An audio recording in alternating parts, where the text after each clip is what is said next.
Soyez les bienvenus sur votre télévision 2STV, votre émission Africa Paris, Voice Star en France. Plus précisément, on est à Paris, donc Voice Star sur Paris. J'ai l'honneur, le plaisir de recevoir un artiste qu'on ne présente plus dans le milieu de la musique du Sénégal. Il s'appelle Pape Djiby Ba. Suñu invité ci seen émission Africa Paris, ça se passe sur la 2STV. Pape Djiby Ba ñu ngi lay ziar di la dalal tey nag mbégte laa am invité la fii ci Africa Paris. D'ailleurs France fii nga nekk donc ñu ngi lay ziar bu baax a baax di la remercier ci nangute bi nga nangu ñëw teew ak man fii.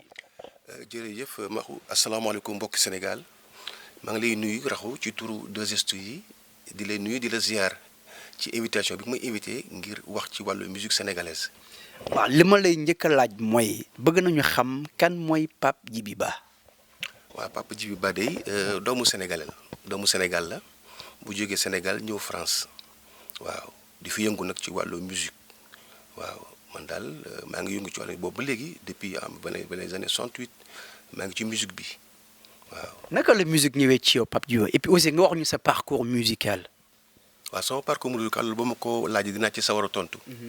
ndax bi may tàmbali daanaka ci fukki at ak ñeent lay toll di ànd ku ñuy wax dem si yàlla si Abdoulaye Mbuub beneen way jong ma del wax ni jaay. ak sénégalais yi suñu gaal jow leen te manko kooku moo doon ki nga xamante ne woon suñu kilifa ci wàllu musique may ànd ak moom di way moom nag moo ma dëgg gën a dugal nag ci wàllu musique moo ma booleeg Ibra Kassé muy Papa Alioune Kassé ca Miami Star Band bu Kassé fa laa tàmbalee mais à mes débuts foofu laa commencé. mais musique bi naka la ñëwee ci yow Pape Djiby Ba à l'âge de 14 ans nga commencé musique naka nga def ba musique bi ñëw ci yow da nga ko namp loo doon la wala da nga nekkoon xale bëgg musique rek dugg ci musique bi. waaw dama yàgg ma sa musique dama yàgg ma sa bëgg musique. waaw doon na ma ko nag ndax samay famille kenn du ci way. dama yàgg ma sa bëgg musique giir laa waaye nag musique xam nga musique moom du wàllu du aar la day fa mbir moo xamante lu ñëpp bokk la. day lu mbir ñëpp bokk ba tax na ba ma ciy commencé di ko def boobu maa ngi ànd ak Abdoulaye Mbuub dem si yàlla si. ma commencé ci ay kasak daan naa kasak di ànd ak samay morom di kasak waaye tere bi may jàng maa ngi doon kasak di way bu loolu weesoo nag ci laa nag dugg ci benn troupe théâtrale bu ñuy wax ballet d'Afrique noire bu Sénégal. nga xam ni ñu ko kii doon dirigé moo doon Alaaji Mansour Guèye. foofu leen commencé en 68 may commencé dugg ci art sama première prestation moo doon Daniel Brottier. la deuxième prestation mooy fi ma def ak Sorano. waaw ci foofu daal laa commencé nag dugg ci wàllu art dëgg ànd ak suñu benn grand bu ñuy wax du Jóob Rakkaaju comme moom moo déniché gis ma may wayantu ak di tëgg mun ma kii xëy na su ma koy jëlee dugal ko ci art bi am na ci don daal. ci daal la ma di ma proposé loolu. ma ne ko man de xam nga ne art rek laa bëgg. balaa ñoo ñëw ci Star Band tout ça bëgg naa nga wax ñu jamono jooju musique dafa nekkoon lu doy waar parents yi bu ñu doon gis seen xale di way dañ ko daan bañ surtout yow ni nga ko waxee nee nga nekkoo woon géwal géer nga woon est-ce que moment boobu xawoon na metti ak say parents est-ce que bëggoon nañu vraiment nga dugg ci musique bi ou pas. bëgguñu ko woon gaa waaye xam nga loo xamul xamoo ko. ndax art dafa nekk loo xamante ne day lu ñëpp bokk. waaw ndax bu ñu nee musique mooy firi ci wàllu nasaraan jàmm. muy musique te. am na loo xamante ne nit ki da koy judduwaale. aajuwul nga doon géer aajuwul nga doon géwél. du dëgg yàllaay ñi nga xamante muy buur mooy seet li ko neex mu def ko ci jaamam. du dëgg waaye ba may tàmbali ñii dañ ne woon d'accord nañu ñii ne d'accord nañu amoon na ay tiraillement waaye ne xam nga xale li muy fayee mooy dëggam. waaye loolu dafa nekkoon ci man ma yàgg ko def mu nekk mu lu ma neex te it wax dëgg yàlla ma defoon ci sama kéemtalaam di ko def ànd ak ñi nga xamante ne ñoo ma ci ëpp expérience ko ci man Abdoulaye Mbuub te nekkoon Sorano mu daan ma ci conseiller.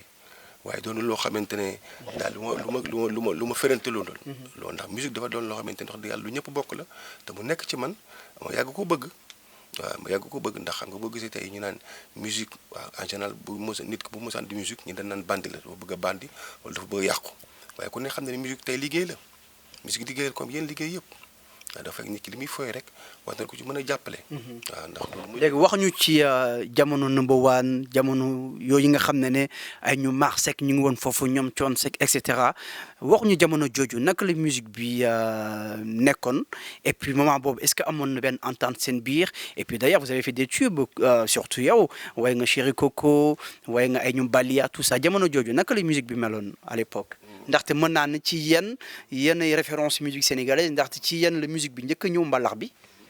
dëgg la ndax bi nga xamante ne bi ñuy tàmbali booba musique mbalax bi tey yaatoon kon mu yaatoo tey ndax booba bu naa déglu musique sénégalaise li ci ëppoon moo doon musique traditionnelle Sorano ensemble instrumental bu Sénégal. danaan gën a déglu ñoom Omar Ndiaye Samb ñoom Samba Jabara Samb ñoom Ndiaga Mbaye mii dem si yàlla si. ñoom Abdoulaye Mbuub jonga ma dal wax ni jaay ak sénégalais yi sunu gaal. bu njëkk na leen daan déglu. musique sénégalaise nag ñu nekk ca bi ñu créé bi ñu jógee Star Band Papa Alioune Kassé Miami. Star Band ci la njëkk a def Chéri Coco ma ànd ci ak Papa Seck ki nga xamante ne moom moo créé Africando. moo way Thiély. ma ànd ci ak Doudou Sow ak Doudou Yakati mi way ci làmba ji tey. bu bay xale lañu. ñuy daana ko jëkk ndax boobu musique bi demeewul nii ndax boobu suñu maa ngi fàttaliku bi ñuy jëkkee suñu premier enregistrement ñu ngi ko def rajo ancienne rajo fii Sorano nekk tey foofu lañ ko def ak du matériel rudimentaire. ndax boobu sax. mooy demeewul noonu. ndax boo xamante ne tey lu mat une table de 4 pistes. te tey ñu ngi ci di enregistrer ak des moyens de la haute technologie. loolu day doon loo xamante ne wax dëgg yàlla dañ koy sant yàlla. ndax bu njëkk dañ daan jël benn nagara lañ daan enregistrer 4 pistes des matériels de 4 pistes nga bëgg ci enregistrer tout un orchestre. plus de 12 éléments xam nga day waar. waaye tey yi fi gën a yomb ndax avec la nouvelle technologie. ba tax na moo yombal machine la léegi moo gën a yombal mbir mi. te nag ñu ci sant yàlla bu baax a baax a baax a baax. ñu ci sant yàlla bu baax te it number one ku ne xam na ne number one am na jéeg bu rëy bu mu def ci wàllu musique mbalax bi tey ndax bu njëkk ba daan def musique am na ñu ko daan fekk danañ ñii dañ ko jàppe woon folklore waaye xamoon na ni ku ne sa cosaan nga am. te Sénégal mooy suñu lépp suñu fépp fu ñuy nekk moom la ñuy dundal. tax dëgg yàlla loolu ba ñu ko nekkee dañ ko imposer ba gars yi adopté ko mu doon loo xamante ne lu ñu rafetlu nag lool di ko rafetlu bu baax a baax a baax. ndax bu njëkk musique li ci ëppoon Sénégal moo doon musique cubaine. ak musique congolaise. ak musique guinéenne. ñoom ñoo primé woon. waaye à force nag ñuy imposer sunu musique. day dem ba mu yaatu. waaw loolu la. waa léegi xam nañ ne yaa ngi fii France ça fait quelques années maintenant tu vis à Paris wax ñu aussi lan moo waral Pape Djiby Ba jóge Sénégal ak jamono jooju nga xam ne ni ba ngay jóge foofu on se rappelle très bien que ne jamono jooju Balia mu ngi dox bu baax a baax nga jógee foofu ñëw France lan moo waral ñëw dëkk ci France bi fii Pape Djiby Ba balaa ñuy ñëw ci sa vie française. waaw li ko waral moo doon yaatal sama gëstu. ndax ku ne xam na ne Wolof Njaay di wax naan ku dul tukki doo xam fu dëkk neexee. te ñun Sénégal moo ñu ñor. gannaaw ci musique bi nag la ñuy yëngu. da doon baax ñu yaatal suñu xam-xam. ak suñu gëstu en dehors du Sénégal. loolu moo gën a yokk ma génn bitim réew. jóge Sénégal ñëw ngir yaatal sama gëstu. te bi ma ñëwee France it réccuwuma ko. ndax am na fa ay contacts yu baax a baax. ay kilifa ci wàllu musique ku ci mel ni ñoom Madi Dibango. ku ci mel ni ñoom Idrissa Diop benn fi nekkoon ak ñeneen ak ñeneen ak ñeneen. ak Salif Keita ak ñi nga xamante ne ak ñu Mori Kanté donc loolu doon na loo xamante ne lu ñu bëggoon la ngir yaatal musique ndax musique dafa loolu xam ay jokkoo la te ku ci xam gannaaw Sénégal moo ñu ñor day ciy baax nag ñu ñëw gëstu xam-xam yaatal jàngaat fi ndax dañuy wane it li nga xamante ne mooy image yu Sénégal loolu moo gën a yokk nag ñu ñëw fii ngir wane suñu culture ndax ku nit ku ne sa réew nga am nit ku ne sa culture ngay wane. te bi ñu ñëwee fii am na ñoo xamante ne daan dégg musique sénégalaise waaye bi ñu ñëwee ba wan leen ne lii mooy facette musique sénégalaise dañ ko gën a naw gën ko fonk te léegi ma loolu suñu taxawaay ñun artiste Sénégal. Pape Djiby Ba xam nañ ne musique bi fii ci France c'est pas évident ni ko nit ñi di waxee yow mi nga xam ne yaa am ñaari expérience bi mooy ki nga xam ne nekkoon Sénégal doon def musique yàlla def mu ñëw fii ci Europe di def musique ban différence nga gis musique bi yow ban xalaat nga ci am aussi. sur le plan extérieur ou bien sur le plan intérieur. ñaari niveau yëpp en fait. yow mi nekk fii naka nga gisee musique bi nga xam ne mooy mbalax bi Dakar te muy dox fa bu baax ak yow mi nga xam ne yaa fi nekk côté musique bi fii noo ko gisee sur le plan international. waaw mi ngi dox bu baax a baax musique sénégalaise. yaakaar nga ne aussi mbalax bi mu ngi am na benn évolution à Dakar ba nga yaakaar nit ñi ñu ngi koy dégg ni ñu ko war a déggee ou pas. waaw mën naa wax waaw mën naa wax déet ndax xam nga lépp nga ci déggin. te nañuy tëggee musique mbalax di ko fecc Sénégal loolu dafa nekk loo xam lu neex na yaatu na waaye boo bëggee def musique nga mën ko jaay dafa am musique boo xam ne da nga ko mën a déglu ak musique boo xam ne da nga ko bëgg a jaay bu fekkee da nga ko bëgg a jaay nag sur le plan extérieur maanaam ci bitim réew il faut nga maanaam soppi doxin mooy lan seet li nga xam jëm ko internationaliser moom laa bëgg wax d'une manière générale jëm ko internationaliser dëgg la musique ba gaa yaa ngi yaatu ndax xale yaa ngi ñëw di wane suñu musique surtout la nouvelle génération ñu ngi leen ciy gërëm di leen sant te xam ne nag loolu moo doon suñu taxawaay musique bi dem ba yaatu waaye nag fii boo bëggee ñu gën a déglu sa musique il faut nga jëm ko internationaliser c'est-à-dire saa nga xool maanaam les tempos yi nga xamante ne moom la Europe yor nga boole ko musique sénégalaise parce que la musique c'est un métissage comme disait le président Senghor. Donc on est dans un monde du donner et du recevoir. Donc ça doit être universalité, il faut qu'il est universel. Ça doit être une musique métissée. Le mot sur le plan extérieur. La musique n'a pas de frontières. N'a pas de frontières, tout à fait, comme l'avait dit Senghor. On est dans un monde du donner et du recevoir. Et chacun a besoin de son prochain pour un meilleur devenir de tout un chacun. Mais tu as un artiste sénégalais qui a def musique sur le plan international que mu mën a dox yan artiste nga gis ne yow vraiment seen musique même sur le plan international nit ñi mën nañ ko apprécier. waaw ci li ma gisagum gis naa ne Youssou Ndour mi ngi def jéego yu am solo moom Youssou Ndour ñu ngi ko ciy gërëm te ko ci sant ndax it wax dëgg yàlla yóbbu na musique sénégalaise tey foo xamante ne wax dëgg yàlla Sénégal ñëpp naw noonu ko fonk noonu ko di ko ci gërëm ku ci mel ni Ismaïla Lo moom it mi ngi def musique boo xamante ne c'est une musique internationale ku ci mel ni Baaba Maal aussi mi ngi def jéego yu am solo ku ci mel ni ñoom Titi ñu ngi ñëw xale yi ñu ngi ñëw ñoom Abou Djiba do xam nga Abou nu mu tudd. Abou Cubalo waaw moom it ak xale ak ñeneen. ñu ngi ku mel ni Pape Diouf nag. ku mel ni Pape Diouf ñoom ñëpp xale c'est des xale talent ñoo xamante ne ñoom ñu bari talent lañu.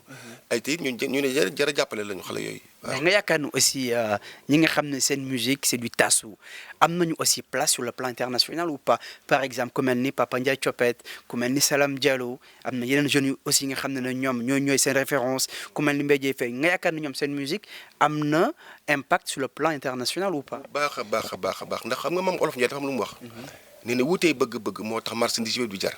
wutee bëgg-bëgg moo tax marchandise yëpp di jar ku nekk la nga bëgg am na ñu bëgg Papa Ndiaye am na ñu bëgg Fallou Dieng am na ñu bëgg Salam Diallo. noonu rek la. waaw yi fi dafa yaatu ba xam ne bu doon musique day loo xamante lu ñëpp bokk la te ku ci nekk am nga ku la saf moom la Ndiaga Mbaye doon wax. waaw moytu leen maa mën ñi fi ni ku ne am nga ku la saf te muy dëgg ni ku ne am nga sa fans te loolu wax dëgg yàlla da nga koy rafetlu bu baax a baax ndax ku ne tey taasu yi ñuy wax mais du dara lu rap taasu bii Sénégal dañu daan taasu loolu mooy rap bii tey tubaab bi yëkkatu tuddee rap bi mooy taasu la woon te loolu booy seet ba fa bokk ci suñu cosaan waaw wax dëgg yàlla ñu ngi koy rafetlu bu baax a baax. mais Pape Djiba yow la moo nekkoon sa musique la moo nekkoon sa style musical c'était quoi en plus de ça say musique lan lay wax yow say musique lan lay tekk yan message ngay jàllale pour nit ñi di ko déglu.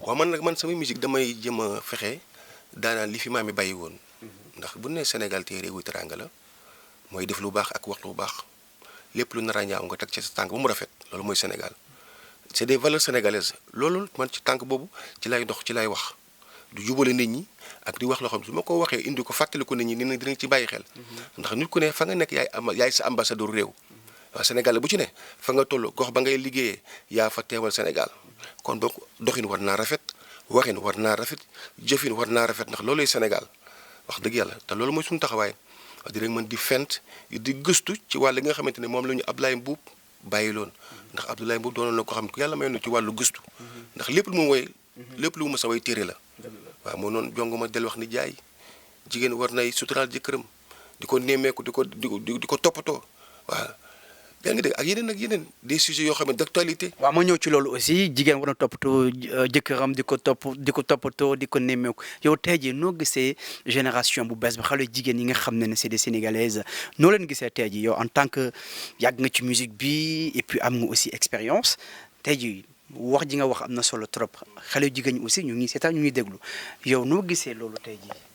waaw xale yi li ma leen di ñaax rek mooy ñu bañ a fàtte démb mooy loolu teg fa maam tegoon tànkam teg seen tànk fa yaay tegoon tànkam di wax lu baax di def lu baax di rafetit colin lu ci am solo la rafetit pecc mi waaw xam nga loolu day mbir moo xamante ne lu jar a sóoraale la ndax démb maam mi dañ def lu rafet di wax lu rafet di dem lente ak fekkalente te lépp nga ci am lente ak fekkalente ak def lu rafet loolu moo doon cosaan démb kon boog xale yi tey jànq yi li ma leen di ñaax mooy delluwaat fa maam yi tegoon tànk ak fa ndey tegoon tànk ndax boo déggee tey ñu ne te diw kat am na doom ju barke ngir ëllëg a tax boo gisee jigéen jàppal sa sëy du caaxaan ngir doom yamu ci am ëllëg a tax ndax ko képp ko yaa ngi jaamu sa jëkkër yàllaa ko wax ci alxuraan ku déggal sa jëkkër ma dugal àjjana te loolu day mbir moo xamante ne loolu tax ñuy daggu jëkkër te jigéen bu ne war ngaa daggu sa borom kër ngir am doom yu baax ëllëg te loolu mooy Sénégal nag di def lu baax di wax lu baax wax dëgg yàlla. dëgg la Pape Djiby Ba tey jii bu ñuy wax kam mooy Pape Djiby Ba référence bi nga xam ne moom nga bàyyi ci musique mooy Balia moom la ñëpp xamee en fait mën naa xam ne Balia boobu lan lay tekki ak lan nga ci doon wax.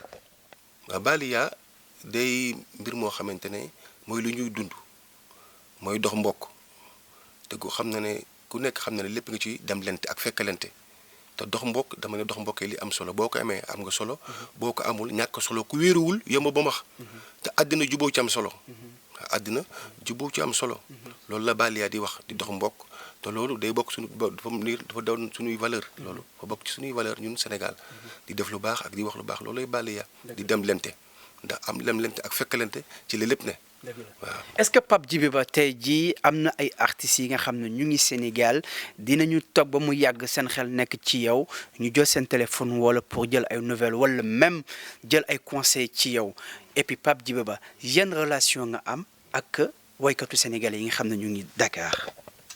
waaw loolu dinaa ci sawar a kontu mën naa wax ne daanaka ñëpp man aw ma xaar ma yàlla ci kenn ñëpp samay xarit lañu. waaw ñëpp samay xarit lañu te wax dëgg yàlla loolu. du ma sax man waaye loolu mooy Sénégal waaw ñun amuñu xarima yàlla ci kenn waaw koo gis daf ko ni sa bopp te loolooy Sénégal nag ndax loolu la maa mi bàyyeen loolu suñu bàyyil kon bu ñu ñëwee ci loolu la ñuy dox koo gis daf ko ni sa bopp am na relation yu baax a baax ak ñeneen Sénégal ak ñi ne fii te it loolu mooy Sénégal. mais par exemple kan yan relation nga am ak ban artiste. am naa sama Youssou sama xarit la Baba Maal sama xarit la Omar Pène sama Souleymane Faye sama xarit la ak Pape Mboup ñoom Robert Lawood ñoom Cheikh Tidiane Tall ñoom Seydina Wade bari ñu Titi waaw Titi ñoo daan joué no ravin muy sama xarit moom it wax dëgg yàlla ak Ndeye Mbari Ndiaye Gawlo yàlla na ko yàlla rëm di sama xarit nga xam ne yàgg nañu ànd di liggéey moom Ndeye Mbari Ndiaye Gawlo ak ñeneen waaye Youssou nag day sama xarit ndax bi saa yu ñëwee France dina ma wóoloo nemmee ko ñu toog waxtaan ba ci album bi dafa ma invité ma doon lu ko ma rafetlu ko lool wax dëgg yàlla léeg-léeg war na Sénégal benn bopp la waaw wax dëgg yàlla. gis nañ ne aussi am na benn artiste bu def benn remix ci sa benn morceau muy d'ailleurs morceau Balia bi muy Assane Ndiaye ci album bu bees bi morceau bi mu ngi dox bu baax jamono ji est-ce que ci yow fierté la ndaxte bu ñu déggee rek nit ñi seen xel dina dellu ci yow ndaxte xam nañ ne original bi ci yow lu jugee. et puis est-ce que Assane Ndiaye ba mu koy def wane la laaj la est-ce que mën na ko def ou pas et puis yow ban fierté la lay jox et puis noo ko gisee yow est-ce que am ngeen benn accord pour Assane Ndiaye mën a def remix morceau Balia boobu. dëgg la Assane day sama xarit Assane day sama rakk di sama xarit dox dëgg yàlla woo na ma bi ma koy laata génne ma jox ko ci cër jox ko ci kàddu ne ko mën nga koo def. ndax lépp Sénégal la sotti ci ak def ci la rek di dëgg sotti ci ak def ci la ndax man bi may tàmbalee way tëbuma tëb fenn samay morceau man mii di way dama daan way ay morceau Ablaye Mbuub kon boog loolu fi leen ko fekk léeg-léeg ñu way war si Ndiaga Mbaye loolu fi leen ko fekk Saraba ngi ne ñëpp a way Saraba loolu fi leen ko fekk waaye loolu dara wàññiwul dara wax dëgg yàlla ma di ko rafetlu nag kontaan ci loolu ndax bi ma déggee Balia bi mu woyaat ko da wax dëgg yàlla day fiddali kóllëre gi nga xamante ne loolu la Sénégal am waaw ci dox mbokk ndax loolu la way wi wax kon bu ko jëlaatee way ko dama ci kontaan di ko ci ñaanal yàlla nag waaw kontaan naa ci trop bu baax a baax. wallaay ndax Assane Ndiaye wax dëgg xale boo xamante ne wax dëgg yàlla kon loxoom set la ku yaru ku am cër ku jox ñëpp cër wallaay wax dëgg yàlla mënoon na ko def sax tàgg bañ maa ci tàgg waaye ndax lépp Sénégal la waaye dafa dem sax ba jël téléphone am woo ma ma ne ko mais loolu amul benn problème wax dëgg yàlla kontaan naa ci def ko kay yaa ko moom Ndiaye yaa ko moom ndax lépp Sénégal la sotti ak jëf ci la ma kontaan ci nag loolu bu baax a baax. waaw maanaam boo gisee ma woy Guana ndax bi président Wade lancé Guana bi dama noonu ku ci ne war nga ci dugal sa loxo ndax Sénégal ca njëlbeen démb càmm ak mbéyee fan moo amoon. kon bëggul war nañoo delloo ñaaxaat xale yi ci bitim maanaam ci mbay mi.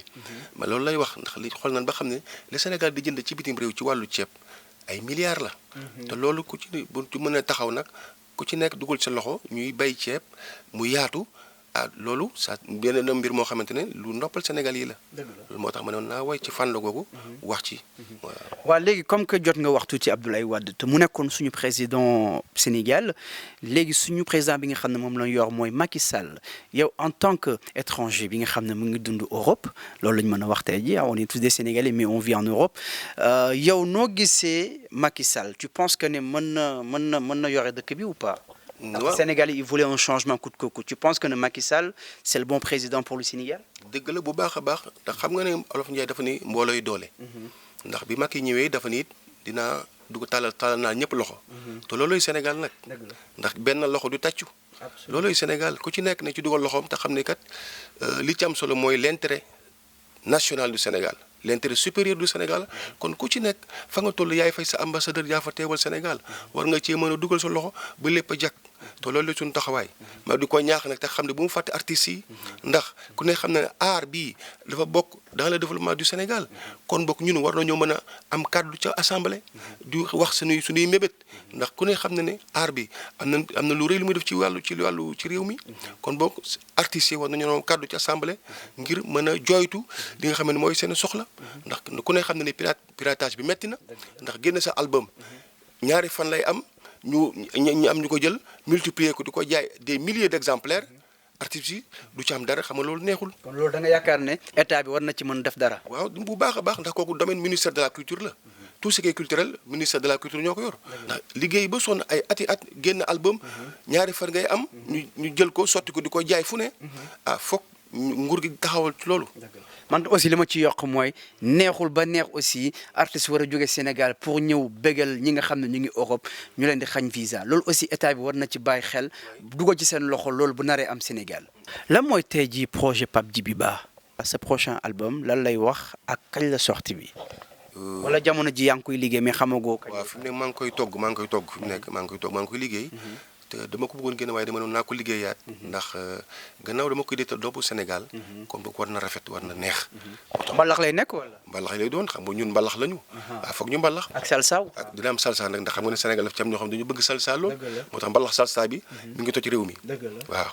balaa nag nga ñuy bàyyi man bëgg naa am benn medley yi Pape Djiby Ba mooy yi nga xam ne ay tube la woon morceau yu doy waar lu mel ni Balia Chéri Coco. my chéri Coco. yaa ma teenela way naa la chéri sama ndaanaan yaa ma teenela bana kuma biige laare kuma biige saga njergel ngune chéri kaay fun ma yaa ma teenela jalo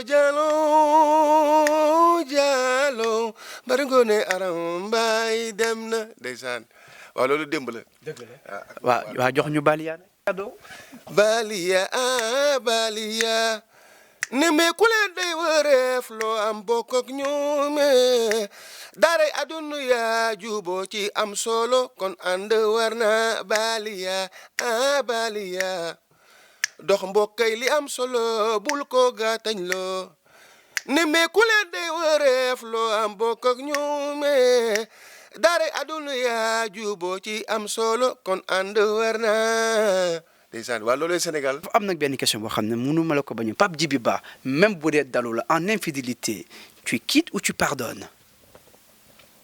waaw loolu day doy mbir mu doy waar ndax xam nga am na loo xamante ne du sunu aada. am na loo xam ne aada bitim réew la ñoom loolu dafa aayul ci ñoom mais ñun dafa aay. ndax ñun wax dëgg yàlla ku ne xam na ne Sénégal dëkk jullit la. te ku ne xam ne loolu dafa araam. kon ñu ngi leen di gërëm waa 2S di leen ñaax te xam ne 2S ñu ngi koy seetaan fu ne ci àddina bi. loolu rek doy na sant yàlla loolu doy na sant yàlla kon boog waxin war naa rafet toogin war naa rafet te xam ne comme ni ko Youssou waxee Sénégal àddina ak ñuy xool waaw jërë ngeen jëf ko. merci beaucoup Pape Djiby Ba nekkoon suñu invité fii ci Africa Paris c'était votre émission sur la 2STV on se donne rendez-vous la semaine prochaine même heure sur la même télévision merci à mon réalisateur Sam Digo et à la prochaine bye merci jërëjëf.